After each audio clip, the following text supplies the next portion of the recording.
Hi everyone, and welcome to the latest episode of GTA Fancast on the Wolves Fancast YouTube channel with me, Gully.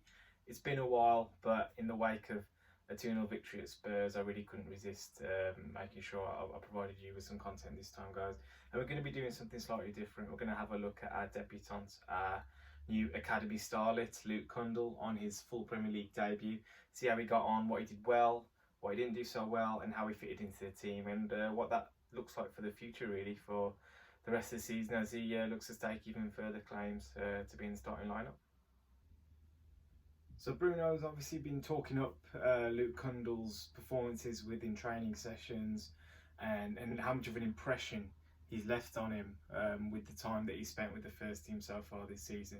To such an extent that he was more than happy for Bruno Jordao to go out on loan in January, but ensured that Cundle was kept in as that fourth midfield option. And based on that, it was only a matter of time really before we were going to see him play within the first team, and perhaps a surprise that it was actually this weekend against Tottenham in quite against quite a talented team. Clearly, maybe not so apparent after this weekend, but Bruno then obviously referred to the fact that he was suggested to him to play with the three in midfield, and that's where Cundle fitted in, just here on the left hand side of that front three.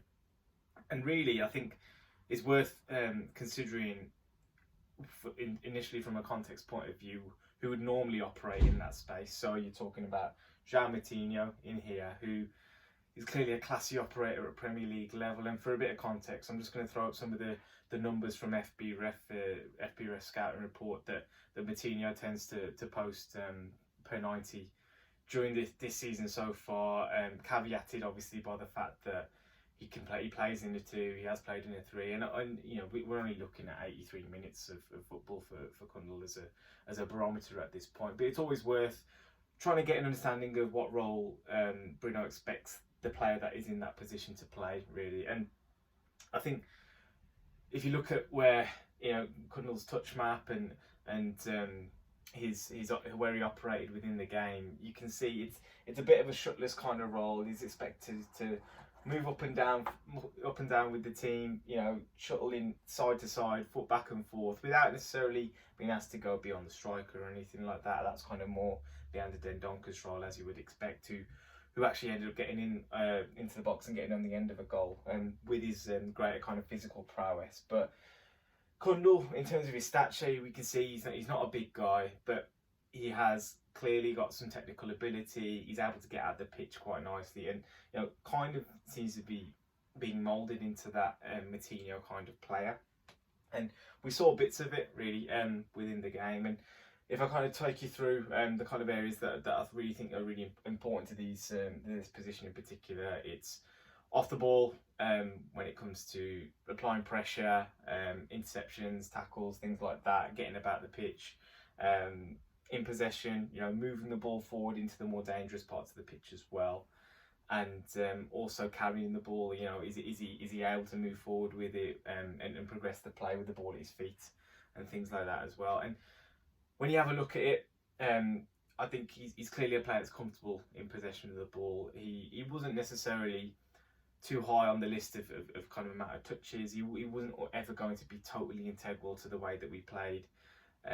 Being his debut, being probably a bit nervous, and not necessarily having that sense of responsibility that he has within the under-23s. He's got much more senior colleagues to call upon. Someone like Ruben Neves was clearly looking to take a lot more responsibility in that midfield area without his partner in crime, João Moutinho, in there, and understanding that we've got a young lad next to him who needs to help through the game as well.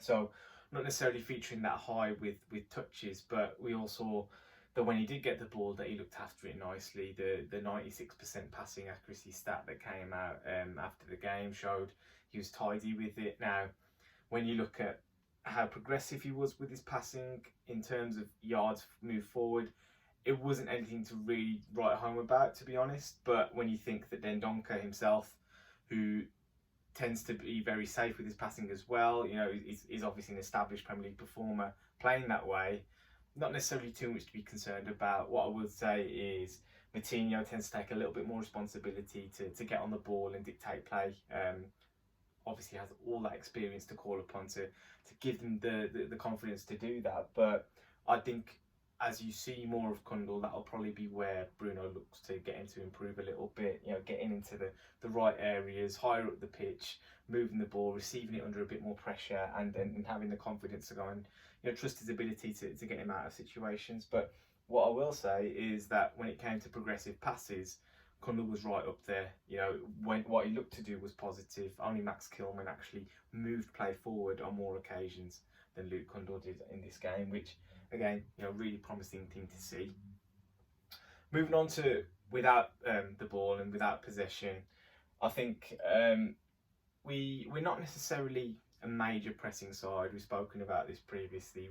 We look to take our opportunities rather than really go gung ho at opposition teams high up the pitch. But clearly, for the majority of this game, we were in front. You know, Tottenham were always going to have spells of possession and apply pressure to us. So there were going to be stretches in the game where we weren't going to have the ball. So off the ball work, really, really important. And I think when you look at the numbers and the figures, and you know, it's not always apparent exactly that, you know, this is, you know, a really good measure or a bad measure. But Cundle was not necessarily too successful with his pressing down towards the bottom of the group of players that were on the pitch for us, unfortunately. But again, probably a learning curve to be made, and understanding when you need to go and step and press the opposition and when you don't, and partly might have been just a degree of enthusiasm, naivety of inexperience, and trying to really make an impression and maybe going after balls that he wasn't necessarily going to take advantage of. But all the same, what that stat doesn't measure is if he went to make a press and then a player passed the ball backwards towards our own goal. We might not have recovered possession, but if he stopped the ball moving forwards from that area, he's still done his job. So it's not necessarily something to read too much into in terms of it being a low number. So clearly he's going to do the work. He's going to put the effort in. He's able to cover the ground. But you know, maybe he can be a bit more proactive in actually regaining possession back for us. But yeah, clearly he's in the game. Just referencing a couple of specific moments within the game where Cundle was at one point. I'm going to look at a positive situation, one not so positive, but he clearly nearly grabbed an assist for himself, created a really good chance for Raul Jimenez. All about initial positioning, initial setup of the press, and being able to take advantage of a loose ball being picked up in the centre of the park. Now it was Davinson Sanchez, who was clearly having a torrid time in possession for Spurs, but Cundle then takes advantage of the loose ball, able to, you know, pick it up in a really promising area, and straight away the team is set up to take advantage of that and create an opportunity. Plays the ball nice and simply straight into Jimenez's path, who doesn't quite take advantage of it, unfortunately, and Cundle is denied an assist on his debut, which would have been a really nice way to top it off. But what I liked about the situation again was that once he played that pass, he actually makes a movement into the box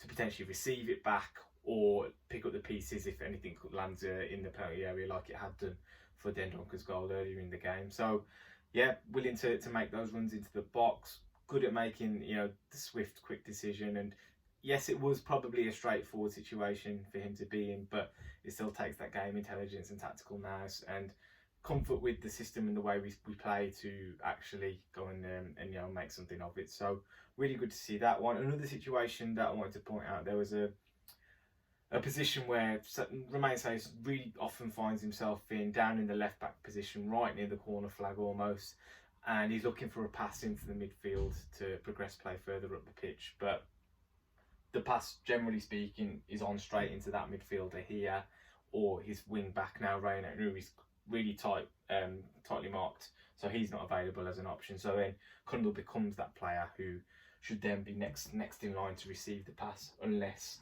someone like Daniel Podence comes in there. Now Podence clearly wasn't available for the shorter ball.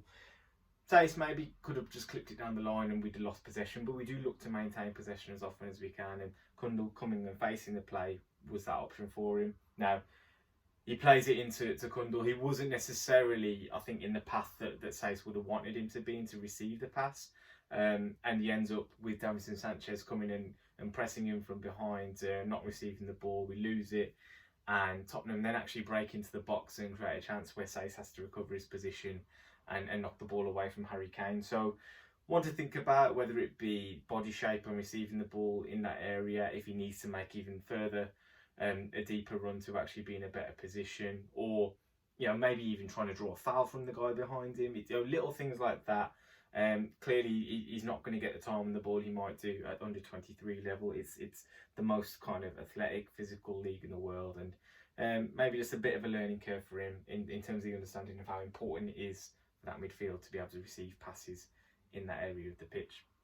What I will say, and it's not necessarily a drawback on Cundle. It's very much a positive thing. We're a good team to come into at the moment. He will understand the shape, the system, the way that's been ingrained into him from a young age. Clearly, down at under 23 level, he's played this position, whether it be in a 3 in the midfield or a 2 in midfield for a couple of years now. He's obviously training with the side every single week, and the team's playing well. So it's a good situation for a young player to come into the side and be able to prosper in. You don't want to be a side that is an absolute mess, where you're looking to younger players that take too much responsibility. Clearly, he in this game against Spurs, he was able to play his own game, not take too many risks, but do all the right things and play a part in the principles that the club have set up for him to succeed in. And I think from that base, from that foundation, he grows in confidence. He's able to express himself a little bit more, and probably show a little bit more of his ability and trust his ability as he plays more games. And who knows, maybe he's back in the side this coming Sunday against Leicester. But look forward to seeing Cundle develop, and looks like he's a pretty permanent fixture of the first team squad now.